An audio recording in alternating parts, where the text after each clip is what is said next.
we've spent the greater portion of the last 2 weeks talking about how injured actually, is Ilya Sorokin injured? Right. Then it became, does Ilya Sorokin have mental health issues? Jesus Christ, yeah. Then it was Lou Lamoriello speaks and was like, I don't know where the mental health or the mental side came from it. You know, we gave him rave reviews there, and it was like he was dealing with something in the off season. And then Patrick was like, off season surgery on his back. Like, on his back. There's so much. Like, what portion of the back? Upper, lower? Is it a shoulder? Is this a spine thing? Where? Yeah. Maybe we're not entitled to that information because it does get quite personal, and I don't know. Maybe people don't need to know that.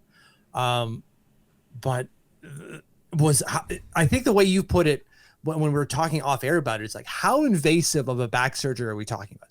Clearly, he's fine now because he went to the poker thing and he was able to stand and sit without anyone noticing anything. So also, he was at the golf event today too.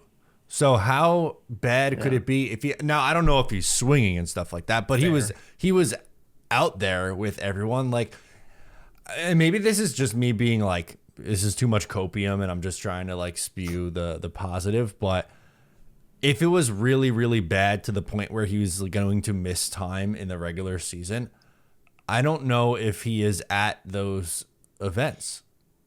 Probably not. Usually Lou keeps injured players away from the team. That's like one of his rules. It's not an actual rule, but when you notice that there's an injured player, they're not necessarily in the locker room. And I know this isn't a locker room event, but they won't be out there necessarily either, if I remember correctly.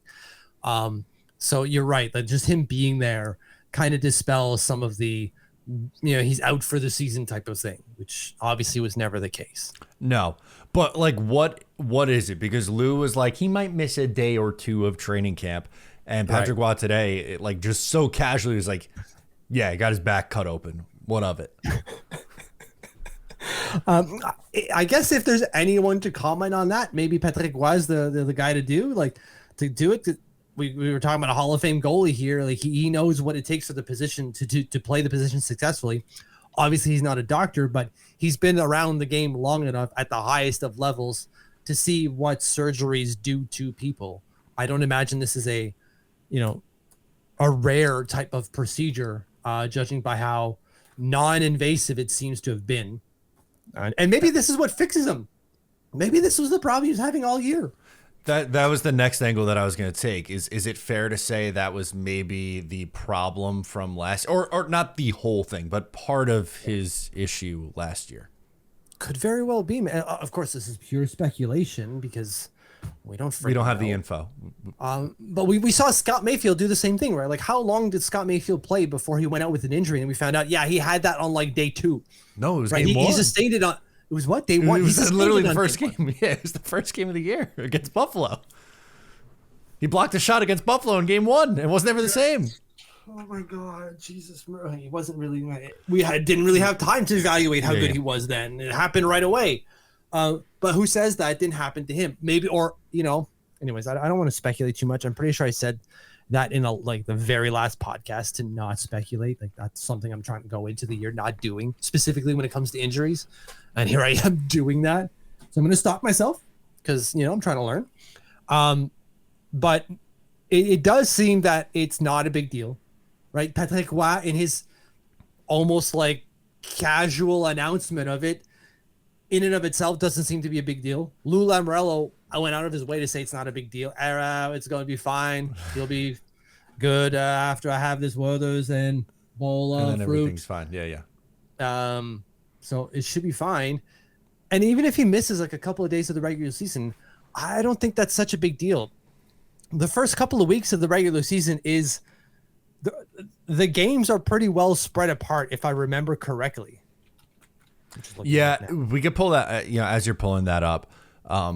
It also helps that they have a very good backup goalie in Semyon Varlamov, who they leaned on a lot down the stretch last year and in the playoffs. So worst comes to worst, I don't think it's going to get to the point where it's like Sorokin on IR and it's Varley and Kincaid or forgive me, who's the other goalie they signed this offseason that I can't. Marcus Hoiberg. Thank you. And like that duo into the year, I don't think it gets to that, but maybe it's more of a 50-50 split the first month, few weeks of the year. And then, take it from there, see who's playing better or however you want to go about it. Yeah, I think the opening day of the regular season is October 8th. Is it not? Not for us, but for the NHL. Great question. I know the Islanders open up on the 10th. Yes. NHL 24-25 against Utah. Season opener. They don't say. Yeah, Tuesday, October 8th. There's a triple header on. So that's night 1. They don't play for the next 2 nights. So that means from the start of the season, which is October 8th, through to October 17th. So that's 9 days, right? Or 10 days, I guess, if you count the 8th. That's 10 days where they have 4 games. 4 games. Of course, 3 of them are on the road in Dallas, Colorado, and St. Louis. But like that's not a whole lot of time. That's a lot of time between games for someone like Sorokin to just get to where he needs to be. And if Varley has to start all of those games, whatever. We start getting into trouble later on in the month, October 25th, because we have a back-to-back with that's the New first Jersey. Back-to-back of the year. Yes. New Jersey on the road, Florida at home. And Tough. Then we travel. Then we have a back-to-back 2 days later in Anaheim versus Anaheim and at Columbus. So that's when he needs to be ready by the end of the month because we have 2 back-to-back.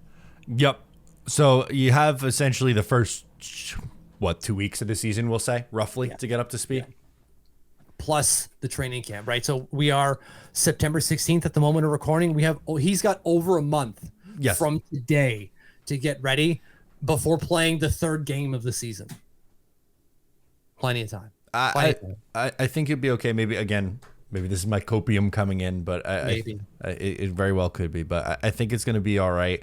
I'm not overly concerned about it. It's something that we're going to have to watch, obviously. Like if he has no training camp, like let's say he is skating now too. I don't think we've mentioned that yet. That's true. But Ilya Sorokin is skating.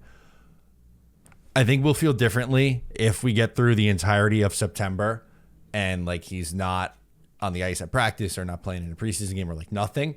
Then yeah, our conversation will likely change. But with all the information that we are privy to, my conclusion is you have a month to pretty much get up to speed because before the back-to-backs, as you said, if they really had to, could they run Varlamov the first 3 games of the year? I would think so. Even 4 because you have 2 days off in between at Colorado and at St. Louis? Probably. Yeah, you probably could. 4 games I understand he's 36, but he's fresh himself. So like I'm not too worried about it. For a couple of weeks, if it gets into the month plus territory, that's where I start getting worried. Yeah. If you like that, make sure to subscribe to Up the Turnpike on Patreon for more exclusive New York Islanders content.